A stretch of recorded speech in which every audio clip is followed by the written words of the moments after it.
Welcome to Brea Talks, an insider's look into topics that affect your experiences in the city of Brea. Whether you live, work, or play here, we're bringing you the information you need to better understand your city. So now, we invite you to listen in as Brea Talks.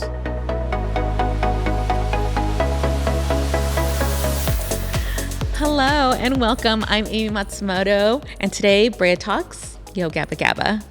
This is a very special episode. Not only is it our 37th episode, but it is the first one being filmed. And we have this lovely set that Brea Gallery has let us borrow. And today we also have our guest co-host, Katie Chidester. Welcome. Thank you so much for being here. Thank you, Aimeé. I'm excited to co-host with you today. Me too. Okay, so we're talking Gabba Gabba, and we have some very special guests that we will be introducing shortly. But first, let's talk about the National Arts and Humanities Month. Can you tell us a little bit about that? Yes. Every October, we celebrate National Arts and Humanities Month, which is the nation's largest celebration of arts and culture. It's a great opportunity for the city to celebrate the Brea Gallery, the Curtis Theater, our special events team, and art in public places. Awesome. Yeah. So mentioned earlier, we're currently in the gallery, and if you're watching on our Brea TV app or YouTube channel, you can see some of the art pieces around us. Katie, can you tell us about the latest exhibit here in Brea Gallery? Yes, so this exhibit is actually a collaboration between Brea Gallery and Gabba Gabba. The show is called, or the exhibit is called the Super Art Freds Show, where we have invited a number of artists to reinterpret the characters, the spaces, the themes of the TV show into their own individual pieces of art. All of these pieces are original, and we're so excited to share it with with our community. The show really values fun, creativity, being kind, and this exhibit is a celebration of that joy and that creativity. Okay, that's so awesome. So can you tell us what's the partnership between Gabba Gabba and the Brea Gallery? How did that come about? Sure. Actually, the TV show has ties to the city of Brea and started here 20 years ago, but I will let the guests share more about that. We're very excited because joining us today are the creators of the hit TV show Gabba Gabba, Jacobs and Scott Schultz. Welcome. Thank you so much for being here with us today. Thanks for having us. Yeah, thank you for having us. This is incredible. So thank you so much. We're so excited. So can you explain Gabba Gabba to some of those who might not be too familiar about the show or what it's all about? I feel like Gabba Gabba is kind of unexplainable. It's hard to describe. Right. But I think the surface it's a children's show that, Scott and I created for our kids that were at the preschool age at the time, 2 to 4 or 5 years old. And we were watching a lot of other children's programs as young dads, and we thought, let's do something a little crazier and a little more artistic, I think. Really, Scott being an artist and a musician, and myself also dabbling in the arts as well. Yeah. We wanted to make something that kind of reflected a little bit more of what we were into as dads and what we wanted to impart to our children, right? And so I think fortunately it touched a nerve when we were able to create the show. And I think it affected a lot of people in our generation that, grew up skateboarding and listening to punk rock and hip hop and other things, and because that's really, I guess, what we wanted to do. So it's a kids show. Mm-hmm. Yeah. Children's television. Yeah, man, I think we tried to bring from our generation a kind of new updated type of a version of like Sesame Street, like a magazine format, the stuff that we grew up on, but with a whole bunch more spin. Like Sid and Marty Krofft were kind of like our heroes, kid show heroes, and Pee-wee's Playhouse, Wayne White and Gary Panter and all these amazing artists that worked on Pee-wee's Playhouse that we were fans of from like underground comics and things like that. And then And like music too. Yeah. I mean, music's huge for us. Obviously, Aquabats, and we Right. just always wanted to kind of pack all of that into a show. And it probably wasn't until we started having kids that we woke up to this idea of like, oh, preschool entertainment's kind of where it's at. Yeah. And we're fans and connoisseurs, like collectors of like Japanese kids shows and like really weird, obscure stuff. Right. I mean, when we were kids, Stevie Wonder's on Sesame Street, and like it was incredibly Sesame Street, and Jim Henson and the Muppets were part of Sesame Street, but it wasn't like the full thing. And there was all these interstitials and crazy, magazine format, they call it, where it's like you have big chunks and little chunks, like you're reading a magazine, little articles, right? So we thought there was nothing really going on like that in television when we were kids, but not for our kids. And we'd been told by a lot of people like, oh, that format is dead, people won't watch it anymore. And we were like, are you crazy? Just update it, just make it fresh. And that's really what we were trying to do with Yo Gabba Gabba, is just keep it fresh. Yeah, I mean, I think it was kind of the idea of more is more. We were like, let's get all the best bands to be on the show, not just one. Let's get all the best artists, DJs, animators. Like, we kind of just welcomed everyone to the party with the idea of let's represent all aspects of the rainbow of music and culture for preschoolers. Yeah. And I guess it kind of resonated with a lot of people. Yeah. Anyway, we could go on and on, obviously. No, but it's definitely like a party, like you explained it. Like it's like a party for like 30 minutes, and I'm just like, I'm so into it. All of like the special guests and everything is so entertaining, even for parents. So, I mean, I'm a fan. Well, I think that's key, because that's what we wanted to. I mean, we're big kids ourselves, and I think our generation, and it continues, when we were kids, our parents weren't collecting action figures, or, my dad might go out to the car, hey, you want to help me change the oil or something? But, it's a different kind of a pop culture thing to celebrate or watch shows with your kids. And we're not super fans of just plopping your kid in front of the TV and leaving the room. If we're going to do this, it's a party for everybody. And so we wanted it to be a party for the parents as well, and have cool bands on the show and fun music and stuff you could get down, and it's funky and it's wild, but with kids in mind, kids first, but also we wanted to connect. We want to watch shows with our kids, because some of the shows we were watching with our kids at the time were just like, can't watch this. This is not good. It was the right? It was like the co-viewing idea, like we wanted to participate in watching the kids shows with them. So I guess we designed it in that overlap, not just for preschoolers and not just for like dads and parents and moms and caregivers. It was like, where's the overlap between that, where both of us are excited to kind of do this together? Yeah. And I think that kind of is what spoke to a lot of people, in the sense that when we'd have even the live shows, moms and dads, whole families would come out to celebrate this, right? Right. Which obviously we were really excited about and very stoked about. There's an Orange County word for you. We were just stoked that, parents, everyone was coming, and it wasn't like, hey, we're going to take our kids to this, thing on ice, or we're going to take we're going to take the kids to this, and like, oh, great, here we go. But something that we look forward to, and we look forward to it too, because it's the jam. We've been there, It's like you draw the short straw of like, oh, I gotta go take that thing on ice. Yeah. Like, we're like, no, how about a kids preschool rock show? Like, preschool extravaganza. Right. Yeah. Fantastic. So anyway, that was the idea, is for parents and kids. And clearly it's resonated with people, which is really fantastic. Yeah. We are so honored to have the show featured in the gallery, but I think it's so special for us because there are ties to the city of Brea. Can you talk a little bit about that? Sure. Yeah. You go first because you were Brea first. Yeah. You're like, I'm old school Brea. You're Por Vida. Yeah, all the way back. Brea Por Vida right here.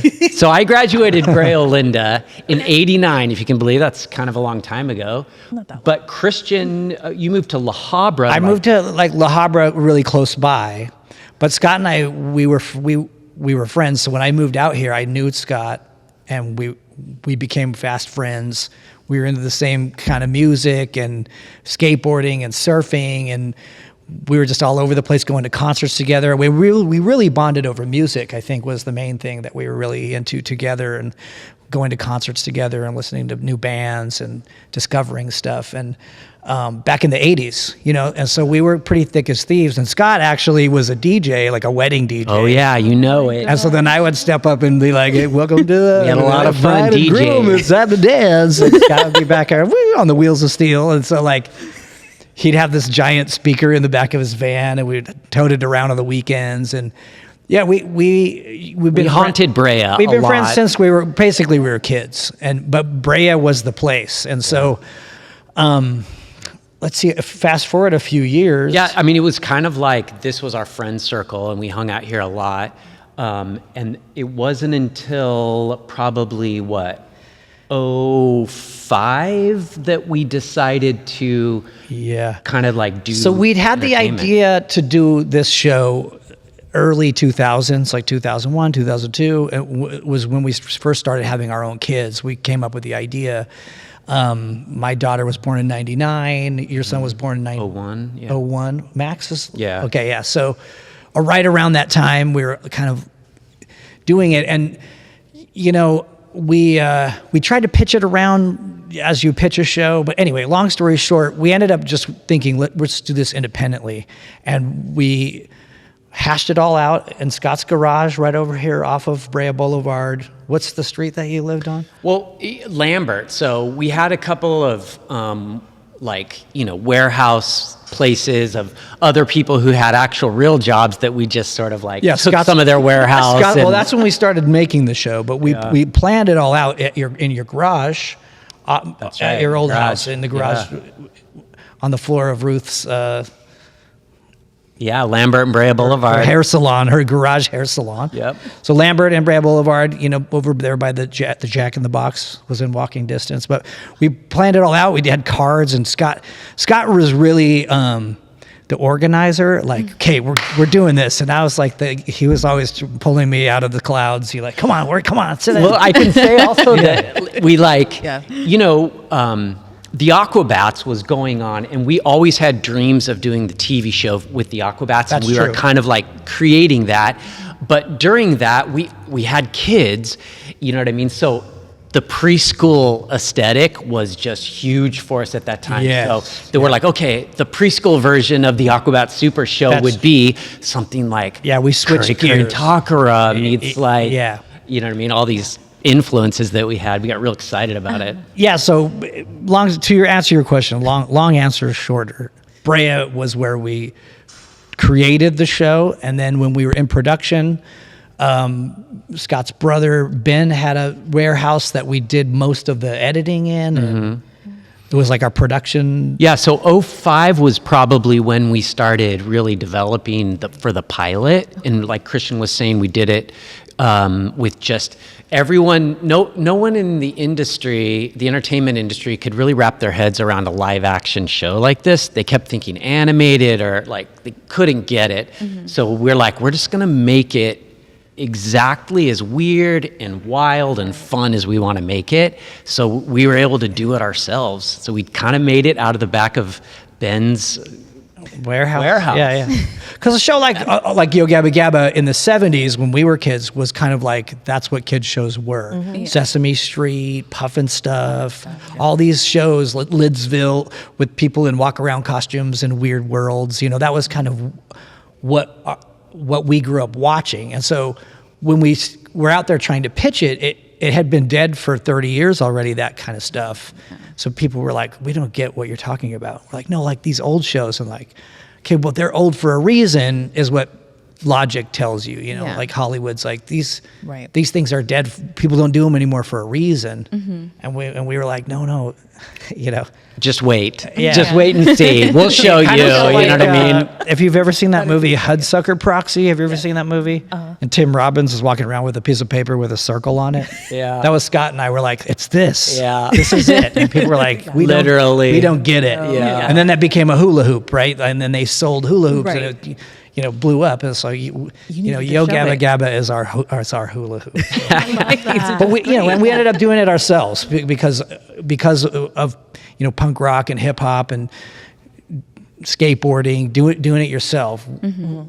We kind of hit our head against Hollywood not getting it, and we're like, let's just do it ourselves. And we took out loans and. But like right at that time when we filmed it, and it was very serendipitous, I have to say, it was less of us kind of like micromanaging the whole show and more of us collaborating with all our friends. Yes. In that DIY aesthetic, we would bring all the people in and everyone kind of contributed in little ways. So Yeah. even DJ Lance contributed, like we kind of created a lot of this stuff Right. in the Dance moment. is a big part of creating the show for sure. Yeah. Yeah, and we didn't really, it wasn't heavy-handed, and we got to sort of make it ourselves. So we're in the backyard with big pieces of foam, hot wiring, painting, Cutting it, just painting it ourselves. having fun Yeah. doing this all, making the miniatures, Yeah. Yeah. Anyway, No, it's fantastic. You just- so exciting. Yeah, it's a wide thing. I mean, a it's bunch of moths in it's a jar. exciting to hear that like we're celebrating 20 years. Yeah. Right? Since the Yeah. inception. That's the right. Genesis of Yeah, I mean, That's I think so crazy. it goes to show that when there's kind of like real humans with hearts doing something for the kids, it translates in ways that Right. a huge budget can't even match. Like what happened was when we got those pilots in 2006, it was right when YouTube came online, and we were promoting a release party to invite people out to, and we put it up on YouTube and we got just viral frenzy, like one of the first just kind of big viral things. So right out of the gate, everybody at all the studios knew the show. Like, Yeah. it was wild. And The show that they had passed on. yeah, everyone passed on it until it was a hot thing. Yeah. And it was like, Yeah. So we were, I think, technically the first kids program to come off of YouTube from a viral thing, because it went viral and then we got picked up. So in hindsight, we probably should have just stayed on YouTube, but who knew? now we're at Apple, so yeah, all right. Yay, hooray. Absolutely. That's fantastic. People are drawn to authenticity. Yes. That's what you had. Absolutely. You've touched on this a bit, but I would love to ask more about how living as an artist and a musician in Southern California, Orange County, and how has that influenced the way you create, where you get your inspiration? There's a rumor that surfing is involved a little bit. Yeah. So much surfing. Okay. And skateboarding. And But these skateboarding. days, surfing's a little easier on the body. Yeah. than Skateboarding hurts. skateboarding, Yes. the ground's real hard. Yes. Ouch. We love it. No, I mean, Orange this is a County. long answer, another long answer, but, Great.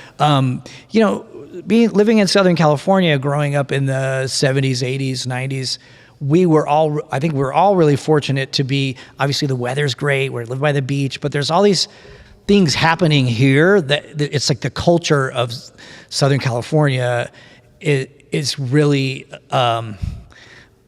I don't know, it's fertile. Like there's like tons of things happening. You can go outside all the time. People are happy. But also there were awesome things like growing up listening to KROQ, like K-Rock, LA and Orange County is alternative music. But like as kids, like that's what introduced us to like, wow, there's a whole world out there of cool new music. It's not just this top 40 stuff. There's tons of other stuff. So I think because of K-Rock and, Rodney on the Rock and digging deep into the bins and like listening to new music, it kind of sparked this whole thing. I mean, I think K-Rock had a big influence on MTV, even, Absolutely. like playing new stuff, not just going for the, so it kind of set us on this pathway of, skateboarding, punk rock, hip hop, like all the things that are happening in culture, art, and doing stuff that's it's accessible. And I've thought about this a lot. Is there's bands that started in the late 70s or 80s. They're still playing shows. That, you know, a lot of them are Orange County bands. You know, TSOL and the Adolescents and the Aquabats. You know, there's bands that started a long time ago and they're still playing. Like, how does that? Why is that? What's the magic?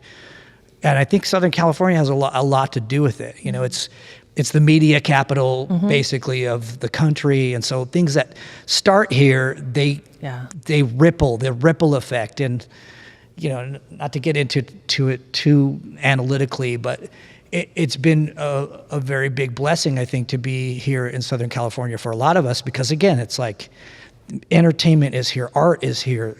I mean, just the weather itself is art in itself. It's just beautiful all the time, and it's fantasy. It really, it is. And if you go live somewhere else, you realize, like, oh wow, California is so crazy different and unique and special. And so I think that has a lot to do with the show. Not that New York or anywhere else is, they're doing their own thing, you know. But I look at what California has done for entertainment, and it's not just like a happenstance thing. It's definitely like it's because of California. Like, there's something magic about it. I think. Yeah, I mean, so. I think we have so much access to a wider array of culture. Agreed. Right? The show wouldn't have roots in skateboarding, plus surfing, plus music. So much music, and the culture diversity, like diversity culture. There's so many, you know, like growing up in LA, you know, everyone was a different. melting pot. Yeah. It's amazing. And everyone was super different. Yeah, that really imbued into the show in a big way. I feel like, you know, coming from any other place, you might have some of those things, but for some reason for us, being in Southern California, it just almost every part of the show was influenced by what we were doing at the time and experiencing. Yeah. So, yes, big influence on the show. There's a lot. It feels like a California kids show. It kind of does. Yeah, It does. I could see that a lot. Yeah, there's a lot of creative currency in this area, and I think it's it's a testament to Orange County that there is so much, and there's pockets, there's niche interests, and they all sort of collide around here. So Yeah. I mean, you could think of things to be miserable about wherever you live, right? The traffic's terrible, but you know, okay. Now, give me something else about California that's terrible. You know, it's awesome. You know, so many great things here. You know, it's great music, great people, great food, everything. You know, so from different places of all over. Anyway, and that's we wanted to put that in the show. And you notice in the new show, if you watch the new show with your son, every episode we go to a different country and we highlight a kid from a different country and what their daily routine is, what they eat every day. And, you know, there's some really intense ones, like kids that live in a treehouse on a river in Guatemala or like, you know, right? And I love being able to show young children that so that they think, oh, things are different other places. And that's great. That's cool, you know? Anyway, we like that. Thank you. I love that. Okay, I love that. sorry. All of that. No, it was Okay, great. we can talk all day. We can talk all day.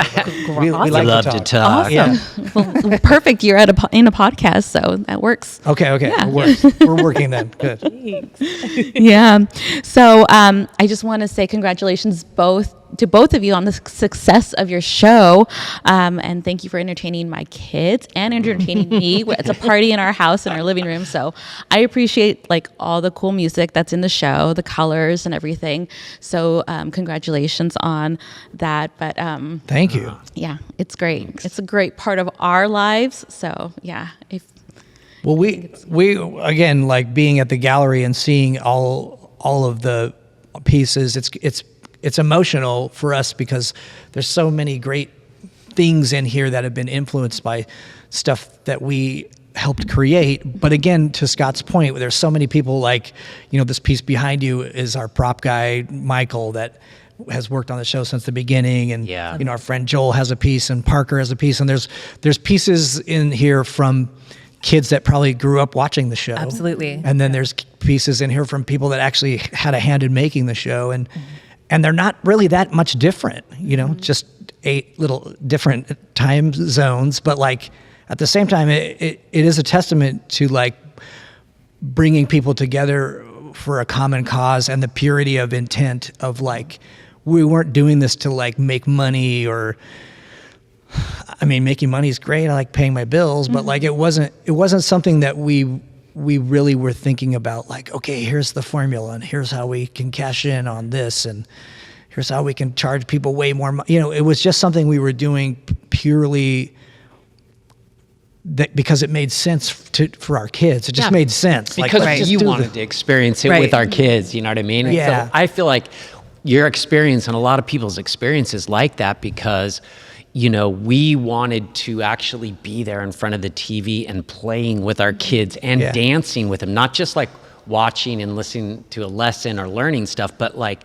experiencing things together as a family, And as you know, every child is an individual and comes with different instructions, and different things that they do. And we were able to like learn from our own children while we were making the show as well. Like Party in My Tummy is like based on a game that Scott played with his kids and like, try it, you'll like it, or like keep trying, like don't give up trying to put your seatbelt on. Like that was just stuff that we were dealing with at home and like, okay, what's a good song that we can come up with that could help this situation or, So it was all very organic and like, we couldn't wait to watch the episodes with our kids because a lot of times there were things in the episodes that were like, they knew of the song already. Yeah. And then they'd be like, so exciting. Dad. Or like, oh, okay, you got me on that one. And that's just kind of a fun thing to include them in on and to see our own kids now. Most of them are adults. We still have a couple of teenagers left, but to see which way they've gone in their own lives in pursuing, arts, and Olivia's playing guitar and my son plays the drums and he's an editor and my daughter sings. And so just see like their own artistic journeys that, were born in Neo Gabba Gabba land, So. Yeah, or even like dancing, like the TikTok dancing thing. Like those are kids that kind of grew up on Yo Gabba, and we kind of feel like just proud to support an experience of like getting up and moving and doing stuff. It's been and you don't really have exciting. to be like a celebrity or a trained Disney athlete to like be able to dance. Like we're just pulling kids in from the preschool class of our own kids. Like, come on, like friends with our preschool parents of, like, hey, we're doing the show this weekend. Come bring your kids. And some kids didn't want to do it. They were like, I'm not feeling it. And that's okay. But then some kids would just get up and just throw it around and just be all over the place. And like, that's just pure, it's real. Absolutely. And then there were some kids that would come in, they actually knew how to dance or they had some dance moves, but that wasn't really the point. The point is just like, anyone can have fun, anyone can create art. Dancing is art, music is art. It is what you think, and if you like it and you enjoy it, that's what it is. Hopefully that's what we were able to impart into our own children, and as well as other kids that have created amazing things for this art show. Yeah. And speaking of the art show, a lot of people will be able to have the opportunity to experience what you guys created in Yo Gabba Gabba. So I just need to read this to make sure that I get it correctly because the Brea Gallery exhibit is here highlighting a lot of artists that are featuring Yo Gabba Gabba.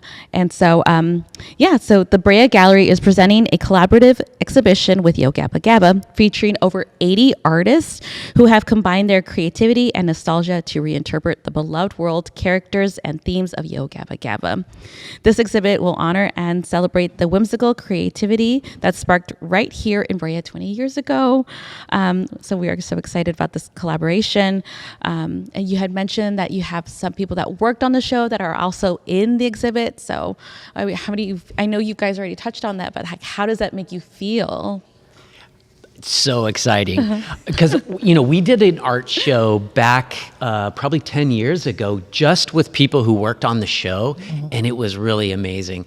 And I think the connection with Gabba and art is really interesting because other typical kids shows would just kind of have one style or aesthetic that goes throughout, whereas like every episode we have a new artist doing their own art piece, like as an animation, you know. So for us, opening the doors and collaborating in all different ways in an art show is totally close to our home and really kind of the core of what we were going for on the TV show. Yeah, and again, it's incredible, and we the relationships that we built with a lot of the people that have put energy into the show and artwork in the show.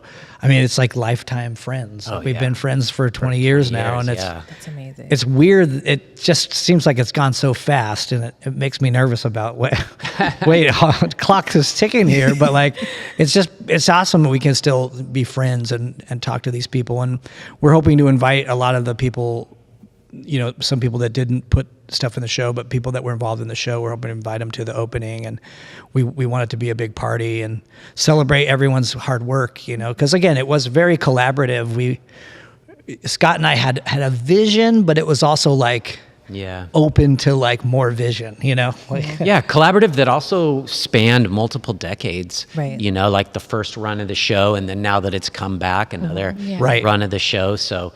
And there's new kids working on the show, kids that like grew up watching the show, and now they're like, I can't believe I'm working on my favorite show, including Cammie, the new host of the show. Like she watched the show when she was a little baby girl. Isn't that wild? And, new generation. A testament to your legacy. That's amazing. Oh. And she's like, she was tripping. Yeah. She got the job. She was like, what? I can only imagine. And she's amazing. She's so awesome. Their family's great, like cool family. So we just feel like, you know, for us, obviously, this is like a dream. It's a dream, more than a dream come true. It's like, it's really unbelievable, actually. But it's been like the greatest job we ever had. So the greatest. Yeah. And we've had lots of jobs. We've had lots of jobs. We've worked in lots of things. You know. Many. You know. Yeah. I have pictures of Scott carving a roast beef with a hat on. Yep. Carving roast beef. DJing. You mentioned DJ. Driving I drove forklift for a while. I worked at a skateboard company. Nice. We've done it all. Yeah. Done it all. Yeah. Yeah. We weren't cops though, so that's our next one. Not yet. Yeah. Next career. You curated good art cops. shows What? out at Ruka. Yeah, you curated some art shows. Yeah. And that was a big thing about art, like just talking about art, because you know music is art, dance is art. Absolutely. But that was one big thing we really wanted to, not just with animation, but include a lot of access to artistic influence and in pop culture, pop art. You know, obviously the big ones, Keith Haring and Kenny Scharf and those type of like kind of bright, brash pop artists had a lot. Rodney Allen Greenblatt, like they had a big influence on us personally, like our art styles, like what we liked, which was kind of like pop culture commercial. You know, I mean, obviously Warhol, you know, influences all that, but. You know, and we were able to work with some people on the show that we were like huge heroes. You know, obviously Mark Mothersbaugh from Devo was like huge hero from us, and he was like a regular on the show. He's like part of the family. But we were able to work with, you know, Gary Panter and some amazing artists that we were like, I can't believe we're talking to this person right now, like, because there were such huge influences on us as well. And then we were able to work with some people that we were like, oh my gosh, this guy's great. Like Alex Hirsch, who went on to create Gravity Falls, and Pendleton Ward, who created Adventure Time. Like some of their first, some of their first animations they did was for Yo Gabba Gabba early on. So like, and there's more out there. There's a ton I could think. Those are just the ones popped off my head. It's exciting to kind of like mentor the new generation. Yeah. And that's what it really comes down to, is like packaging. We wanted to package like the best gifts, put the music that we like the best, the art that we like the best, the dancing, the visuals, right, into this love letter to our children is really what it is. So amazing. Yeah. Great. Thank you so much for sharing your guys' journey and coming on to Brea Talks. Thanks for Really not tuning out. appreciate you guys being here. Yeah. So thrilled. We're so thrilled. Yeah. Thank you so much. Thank you guys. Well, hey, we'll see you on the 18th, right? Yeah. Absolutely. See you on the 18th. Party coming. It's going to be so good. Time. Yeah. All right. Well, that was a lot of fun. I am feeling so inspired, and that was just like an amazing experience to just host Christian and Scott. Yeah, it was a great opportunity to get to know them a little bit better and their ties to the city, and also just to get a back scenes look at the show and how it started. Yeah, so I'm excited when this exhibit opens. So I hope a lot of people come and see it. Absolutely. It's on through December 12th of 2025. Yay. Thanks. Okay, so that's it for this episode of Brea Talks. This episode and all episodes of Brea Talks can be heard wherever you get your podcast, as well as on Brea TV and our Brea TV app. Don't forget to follow, like, subscribe, rate, and review, and we'll see you next time. Thanks for listening in as Brea Talks.